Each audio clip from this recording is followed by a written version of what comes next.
so long, I'm just going to try to take it real quick. It's so good to be here.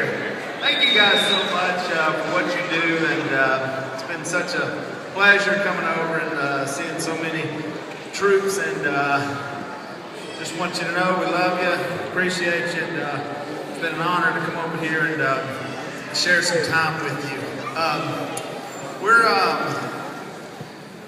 We have a company called Duck Commander.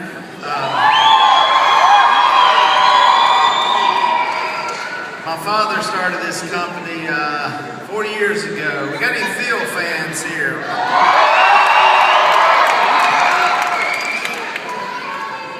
Phil's we're gonna get to side, don't worry. Phil's a real deal. Phil's a real deal.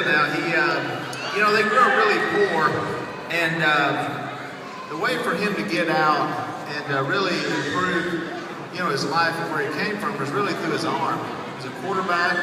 He got a scholarship to Louisiana Tech University, and hey, one of you. He had a young blonde-headed guy behind him by the name of Terry Bradshaw who backed him up. So let you know he's a pretty good quarterback, and he got to college, and the problem with football season is it's the same time as duck season. That was a problem. So after 3 years, my dad said, you know what, I've had enough. Gave the ball to Bradshaw, and he got his master's degree, and he goes off to Junction City, Arkansas to raise his family. Now I know you ain't from Junction City. I did find someone though from Junction City. No, but he goes up there, and his life just gets out of control. He's gets way away from the Lord. He's not a good dad. He's not a good husband, and gets caught up in a lot of things, and gets in he is leasing a bar. So he's gotten fired from his job. He's leasing a bar. He has a dispute with the owners of the bar and puts them both in ICU, which is not good. So the police come to retrieve my father, and he goes and runs and lives in the woods for 4 months, running from the law. Now look, we've all been there.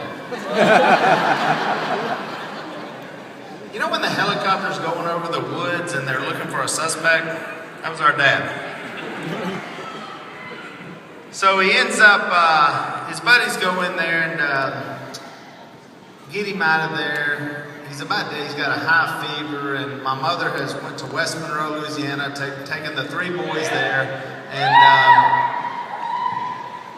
my father shows up with tears in his eyes and says, I want my family back, I'm giving my life to the Lord, and I'm going to make duck calls.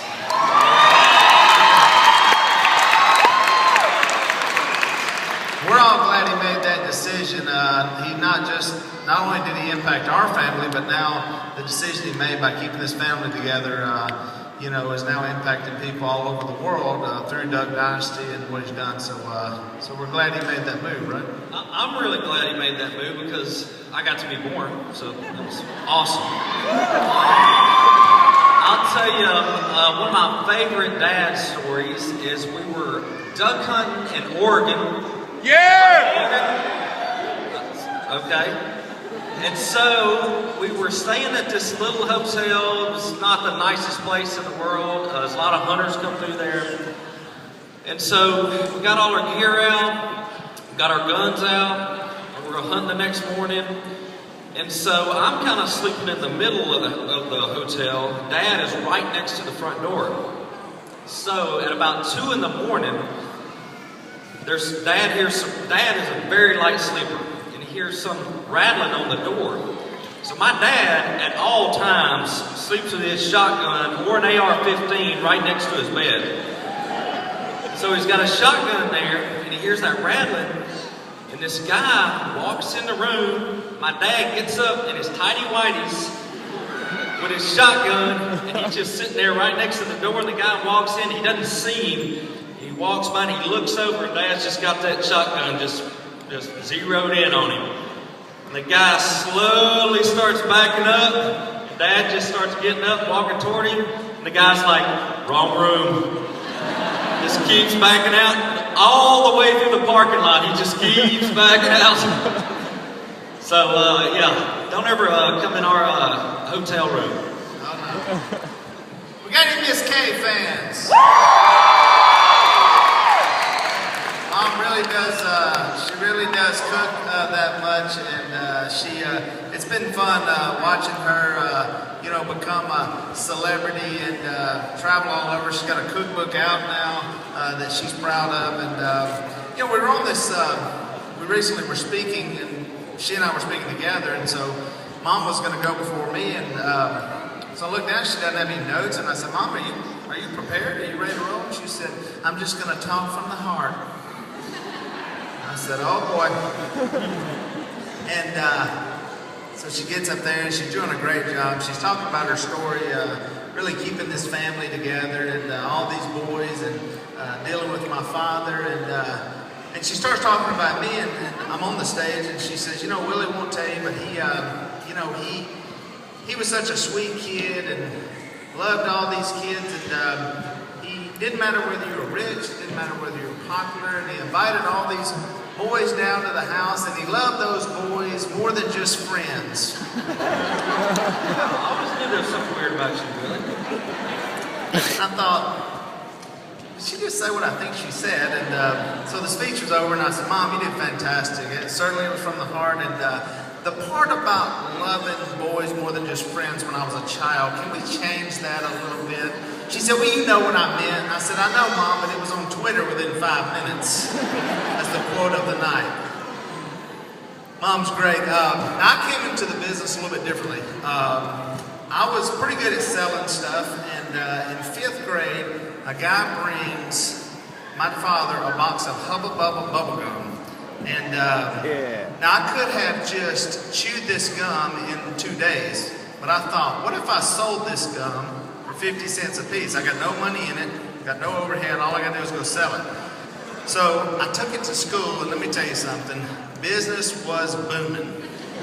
The kids loved the gum because the concession stand didn't sell gum. So I went to my mother, I said, Mom, we need gum. I need you to take me to the store. I need to buy way more gum. I need more candy. The books went out of my locker. The candy went in. My pockets are stuffed with candy. I'm dealing in the hallway. I was rolling. I was like Red on Shawshank Redemption. I was a guy who could get stuff. Business was going great until the principal called me in his office, and he says, Willie, are you selling candy and gum out of your locker? I said, yes, sir. He said, the concession stand met with me this morning, and they said their sales are down, so I've got to shut you down. So that business was bankrupt, and the only thing I could think of making money on the side at that time was actually entertainment. And so I started right there doing, I would sing. I would do sing on the school bus. And we had a 2-hour bus ride, so I would sing songs from my oldest brother Alan's 8-track tapes. So what you do is you'd put a quarter under my arm, I would drop it into my hand and put it in my pocket, and I'd play songs. Probably the best song that the kids love is a song called Jukebox Hero by Foreigner. Woo! I got $2 right here. Put it in the jukebox right here. $2. You gotta sing. How many songs you gotta sing for that? I wasn't that good at math. All right, now kids, look, here's the deal. If you're gonna do this, you've got to do the instruments, you've got to do everything, all right? The singing and all of it. So I'd hop up on the back of the bus and it went something like this. Boom, boom, standing in the boom, with his head on boom, couldn't get a boom, it was a sold out show. What do you think?